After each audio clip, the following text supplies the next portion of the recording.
Hey, good afternoon, everybody. Happy Friday. It's Scott with Teaching to Lead, and I'm sitting in, what's the name of this cafe again?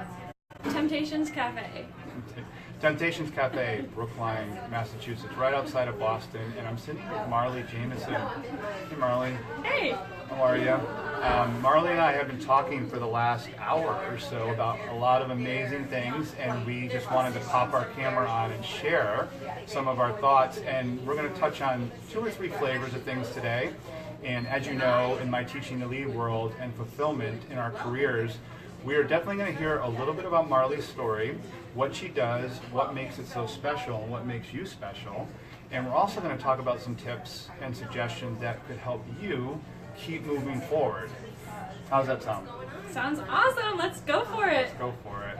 Marley is a Facebook Live pro, by the way, and she'll share all of how to find her and her work as we get through a conversation for the next 15, 20 minutes or so. But so anyway, how you feeling after our talk for the last hour? Oh, good. I mean, there was a point in our talk when we were like, when I said, we have to stop talking and start recording because this is just going to be too good. Yes, it will be. So let's get to it a little bit, too. I wanted to start with, you said something not too long ago when we were chatting about how people often seek permission and or they need permission to keep moving forward. And I thought that would be a great place for us to start. And I know some of the thoughts that I have on it, but let's start with your world and some of the people you work with and your outlook on that. Because as we know, when we come from in our society now, often we do have to ask for permission, whether we're in school or in a job in a company. We have to ask if we can do certain things, but that can hold us back too, right? So why don't we share with people what you're doing to help people not have to feel like they have to ask permission, or maybe some of what you do does give them that permission. Okay. All right. So there's obviously a lot that I can say on this, and in my career, I do combine many different modalities. I do Akashic Records and Reiki and shamanic healing and compassionate coaching and just general intuitive insight to help people get clear on what they're really trying to do. And that's a big part of it, is knowing what you want and understanding that a lot of the fear that we have, first of all, people are afraid often to even move forward, and just recognizing that it's a fear and where it might be coming from. For example, if maybe you came from that time in 2nd grade when you did something and the teacher said you were doing it wrong. Oh my gosh, that might have been really traumatic. So we're just taught to always seek permission, and it can be really scary to just grant permission for ourselves. A lot of people don't even realize that they're allowed to do that they're allowed to say, I give myself permission to move forward in my career, or set a boundary with someone. And a lot of people who come to me kind of want me to give them permission to do these things in their lives. And it's really about turning it back and saying, do you give yourself permission? I give you permission to give you yourself permission to do it.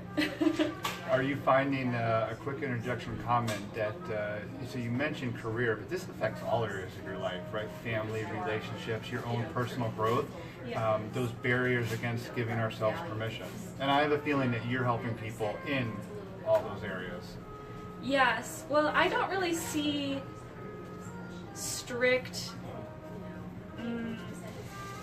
differentiations between aspects of people's lives. So what's happening in your personal life is going to affect what's happening in your career. It's going to affect what you're doing, the relationships that you're forming. So they really all blend into each other. So if you're having an issue with boundaries in your work, you're probably having an issue with boundaries in your personal life. And it's probably feeling like you're not allowed to ask for what you need or be truly and fully yourself. And that's where people get caught up and want the permission to ask for what they need and insist on what they need, or insist on it being okay for them to fully express themselves. So when you, and I want to make sure I articulate this right, so you give people permission to give themselves permission. Did I get a vibe or a feeling from you that that's not ideally how you want it to work? You want people to just be okay with it themselves. But how do you do that? How do you get a person or a client or somebody you're helping through that or to that point? What are some of the things that you do? I take out a pad of paper and I write, "You have my permission." No, if I could give everybody permission slips, I would, and I've thought of like making a pad of paper. Permission granted. But that's an interesting question. It depends so much on the situation at hand. And my perspective is, you can't just push through it. You can't just ignore whatever fears are coming up. It really often comes to an issue of self-worth. Am I worthy? Am I good enough? Am I adequate? And you kind of have to sit with that and really ask, like, oh, where do I not feel good enough? And where is that not allowing me to fully step up and give myself permission to step up? So that's usually where we start, is understanding the dynamics at play a little under the surface. Can I ask a question to try and understand that a little bit better? Yes. So are you saying that, and I think I can think of examples in my life, but that somebody might be great and exceeding expectations and doing phenomenal at work, and they don't really have those barriers there, but maybe self-esteem wise in relationships, they're not as confident or strong, or their self-esteem is suffering, and they do have those barriers. Is that part of what you're saying? So maybe in one area of their life it's not so great, but in another area they need more help? Certainly that could be. Certainly. I mean, if you are walking around feeling like I'm not good enough, or like every friendship that I have or every business relationship that I have eventually goes sour, and you're operating on that, well, what's under that? Oh, I'm not good enough to be in a long-term relationship of any kind. I'm always inadequate, or I'm never enough. And that's often the dynamic at play. I mean, just for an example. But that dynamic could mean, okay, well, I'm not good enough to ask for this type of relationship, or I'm not good enough to even insist on being treated the way I want to be treated. So back to finishing up, and again, I'm sure it's times prescriptive, times tactical, and other times very customized based on the people you're working with.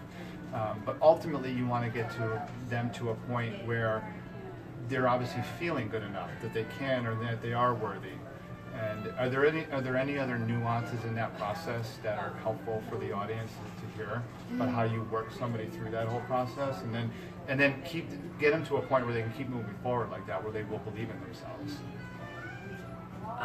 Well, certainly it takes time to reroute thought patterns, and also it's uncomfortable. And a lot of people, myself included, can really hesitate when things get uncomfortable. And it can be really triggering for people. Maybe traumas are brought to the surface. When that happens, it's really asking for healing. It's asking for love.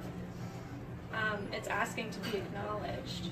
So just knowing that this process can be really, really uncomfortable, and finding a part of yourself that's okay with that, that's the first step. And the second step is, I really like positive affirmations. You can say them, you can write them, I like to put them on Post-it notes and put them around my house, so I see them frequently, I can feel into them, feel the emotions associated with them. So even one as simple as I'm worthy, and repeating that to yourself verbally or mentally or through writing, and saying I'm worthy, and writing or saying all the reasons why you're worthy. Maybe you won't believe it at first, but the more you go with that, the more it's like, yes, I'm worthy for this, and you can then slowly expand your sense of self-worth and what you feel worthy of receiving. Thank you for answering a very broad, open-ended question in such a fantastic way. I mean this, the way you talked about how hard it is, especially at first. And that's so true. Right when you said that, it jolted me because I've had to work through some, good catching that, but I've had to work through a lot of things in my life, and it's so hard. And sometimes I think like that in and of itself is what prevents us from moving forward, is that I don't want to put myself through the really hard step of being uncomfortable and doing the work. Forget just I got to get myself to a point where I can say I do have permission or I am worthy. It's hard. Yes, and there can be a huge amount of resistance that comes up. And I really want to say that's okay. We don't ever want to make an aspect of ourselves wrong. So we're not wrong for feeling tired of it. We're not wrong for not wanting to go into the icky stuff. It's okay. We can just love ourselves exactly where we are all the time with whatever we're going through. We can, however, lovingly nudge ourselves to actually process the difficult things. And I always like to remind people and myself to keep in mind it won't always be this hard. You don't have to stay down in the icky stuff. You can feel it as much as it needs to be felt, and you can come out of it when you're ready. Do you think the coming out, or once people come out, is it still a lot of work? If say this is very simplified, but if somebody gets from I'm not worthy to I'm worthy, is it still a lot? Is it a lot of work to stay there? You know what I mean? Yes. So there are layers of healing that need to happen, and layers of trust in ourselves that must be cultivated. So often, and I feel this too, I get tired of running into the same issue over and over and over. It's like, oh man, I thought I dealt with this already. My clients feel the same. They're like, this is coming up again, the same pattern. That's okay. We don't need to feel frustrated. We can recognize that there are just layers of healing happening. It's like an onion. So you peel away one layer, and when you're ready, you can peel away the next layer and the next one. And it might go on for many years at different depths as you're ready to address deeper layers of it. But understanding that it's an ongoing process, and you can feel worthy at a certain level, like, okay, I'm worthy of insisting on receiving a certain salary, or I'm worthy of insisting on receiving a certain level of respect. But if you expand that, you can run into those same issues all over again. Like, oh my gosh, am I worthy of even asking for a raise? I don't know. You know, you have to go through the process again. Or am I worthy of even asking to receive even more kindness and more generosity? I don't know. Maybe I'm actually a bad person. Maybe this is as good as I get. You have to go through it as you grow.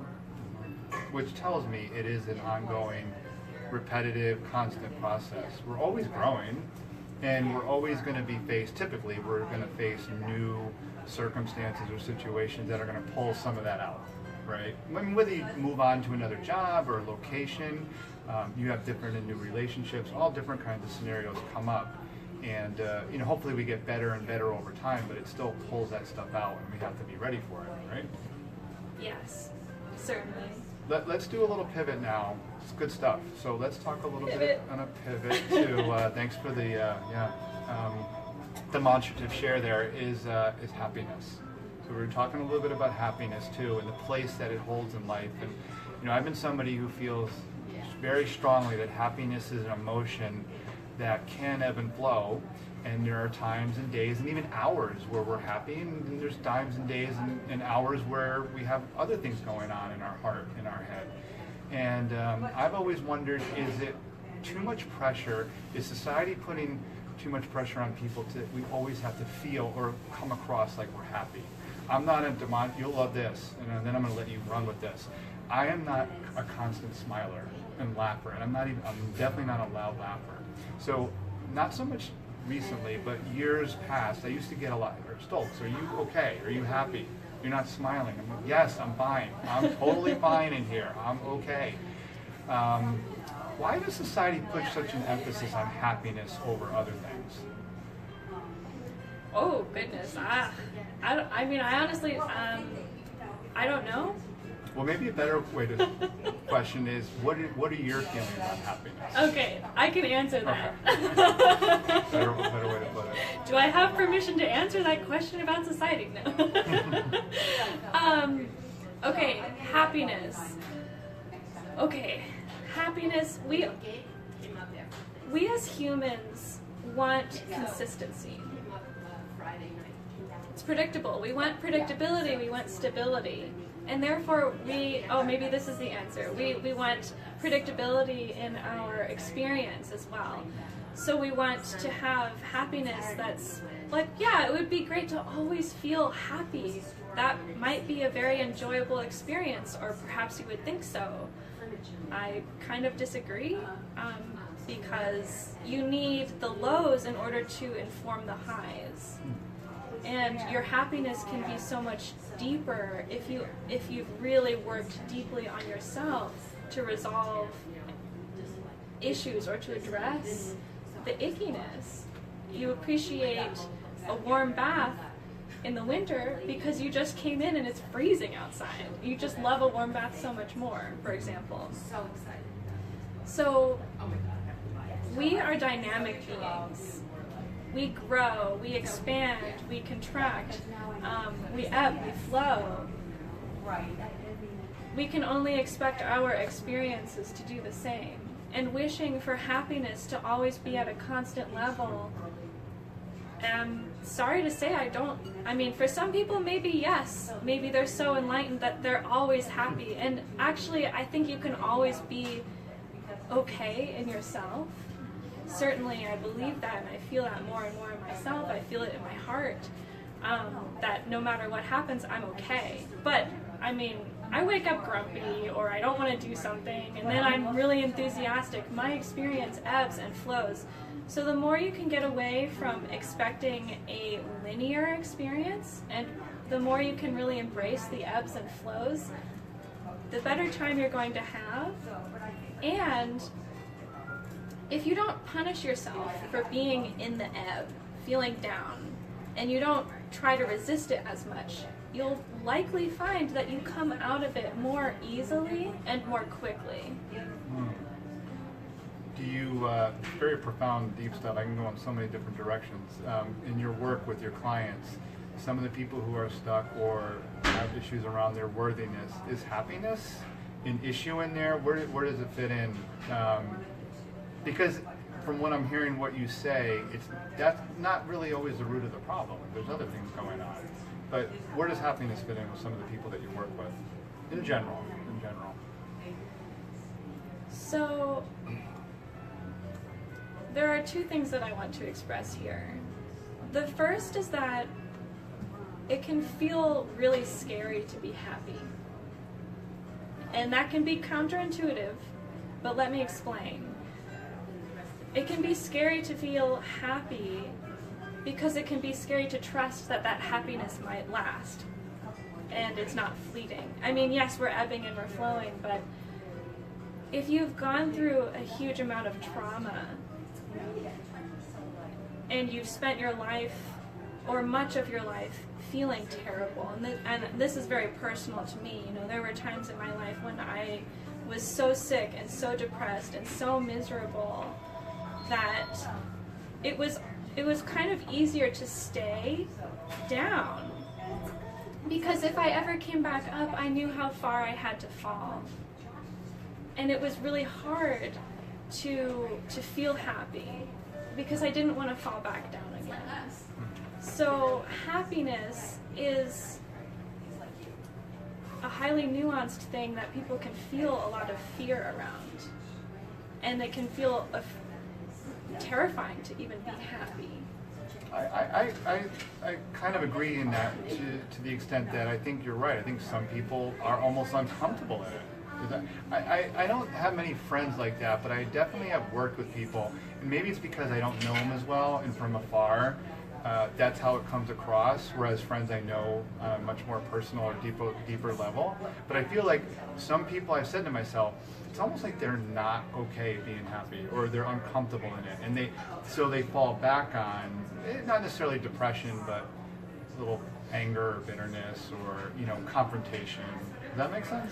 Yes, and actually I wanted to recommend a book for you, and you, dear one, that speaks on this. It's called The Big Leap, and it's by a man called Gay Hendricks, and he talks about how we upper limit ourselves, and that means that when we reach a certain threshold of what we're willing to tolerate, perhaps like something's going really well, we get a raise, or we're having a great time in our romantic partnership, it's all great, but then we kind of create a situation to bring us back down, because it's hard to stay up there. We feel vulnerable, we feel like we can be taken down, and then we sort of invite in experiences that do take us down. So we pick a fight with someone, a verbal fight, not a physical one. Right. Maybe a physical one, but I hope not. Or we get sick, or something, something to bring us back down, because we're just not comfortable tolerating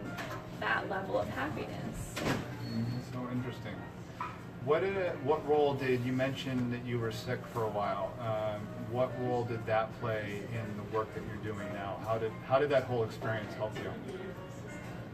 Well, I think that it was perhaps the best training I've received, just because I know what it's like to be miserable and sick and feel like you don't know how to help yourself get better. And I have an enormous amount of empathy for people that are still stuck in that, because that was me, and there were times when I thought I would never get better. I had a chronic mystery illness, and I thought I would be with it for the rest of my life. And I came to terms with that mostly, because I didn't want to be upset about it every day. I just wanted to be a happy person, or as happy as I could be. But that whole experience taught me about loving myself, about caring for myself, and prioritizing my needs. It taught me about the wonders of holistic medicine, holistic healing, the gaps in Western medical care. By the way, like, doctors have great compassion and great drive to help people, but the system is not always set up to accommodate someone who is miserable in so many different ways. I had chronic pain, chronic fatigue, chronic depression. I wasn't feeling like I was cared for as a whole person. And so all of these experiences have taught me I wish to care for people as a whole person, and I wish to be a whole person and to be acknowledged for my wholeness. And I wish to love myself and encourage other people to love themselves, and to really tune into what they feel is right for them. I think we're getting it, and we've gotten a good flavor for what and how you can help people. What let's wind down, going in this direction. What brings you fulfillment? What really brings you? What's the impact? What is it doing for you inside? We know you want to help people, and we know you are helping people. What of it do you take back into yourself that allows you to help even more people going forward, that really gets you excited each day that you wake up to do what you're doing? It's the feeling of helping someone transform, and for them to say, I didn't realize I was capable of this, or I enjoy my life, myself, so much more.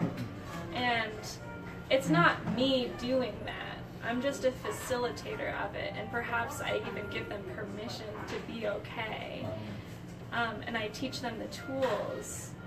I give them a helping hand, but to even be a facilitator of loving, healing, and kindness, and helping people with their transformation through life, that's extraordinarily fulfilling to me. Is facilitator,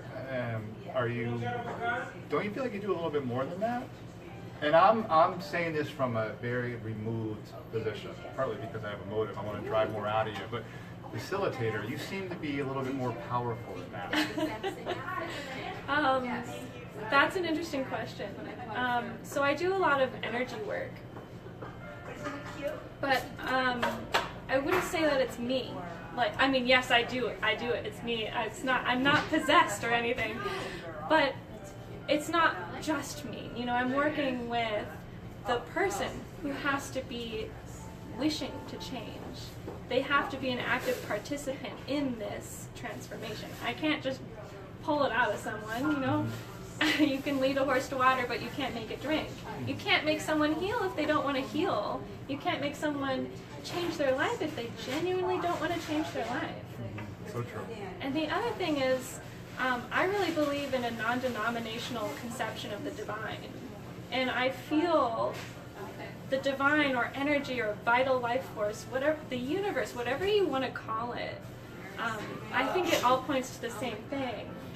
Source energy, whatever words you like to use. But it's not just me when I'm doing energy work. I'm calling on my guides. I'm calling on their guides. And I initiate things. I put them into motion. But, you know, it's not just me doing it. So many other beings, including the client, are an active part of this process. Very true. You're right. And you're in the space and the kind of things you do, like you said, that you need their full commitment and engagement. So, but you help them get to that point, right? I view myself as a catalyst.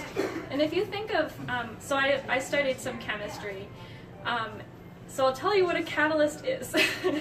It's a chemical or molecule that will elicit a reaction or make it happen more quickly, make a reaction take less amount of time. But at the end, the products are not changed by the catalyst. You know, the catalyst is itself and the end product is itself. The catalyst doesn't change it. It just helps it happen. It's a facilitator. I view myself as that. I help things happen perhaps a little more quickly and smoothly and hopefully easily, like with more joy in it. I like that part. Yeah, for sure. It doesn't have to be terribly difficult all the time. You know, a friend of mine, I love that she said it, and her and I have talked about it, and if she happens to catch this part of the video, she'll know what I'm saying. We don't have to suffer. Yeah. We don't, there's a lot of, I believe life is hard, not all the time, but a lot of things in life are very hard, and that's okay. I'm okay with that, because I really believe we don't have to suffer, and my friend who said this to me was so profound, it stuck with me ever since. It wasn't that long ago, but we work through things, and we take the actions and do the steps necessary, but we don't have to suffer. It's hard.